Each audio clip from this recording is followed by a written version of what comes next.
Hello, আসসালামু আলাইকুম। Welcome to my family blog আজান আখি। কেমন আছেন সবাই? আশা করি সবাই ভালো আছেন। আমরাও ভালো আছি। অনেকদিন পর আসলাম। অনেকটা বছর পরই বলা যায় আসলাম ভিডিও নিয়ে।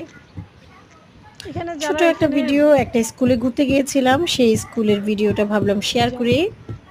শীতের যাও সকালে ভোর 7:30 আগে যাও। স্কুলে আমরা যাই এবং আম্মু রোদ এখানে উজ্জ্বল স্কুলে পড়তাম শীতল আগে। ঠান্ডা বাতাস, স্কুলের পরিবেশটা মারাত্মক লেভেলের ছিল। স্কুলটাও বেশ নিট অ্যান্ড ক্লিন অ্যান্ড খুব সিমসাম ছিল, যদিও স্কুলটা বন্ধ ছিল যার জন্য ভীষণ নিরিবিলি। সামনে আগাও, সামনে আগাও। সো আজকে এই পর্যন্তই। সবাই ভালো থাকবেন আর আমাদের সাথে থাকবেন। আল্লাহ হাফেজ।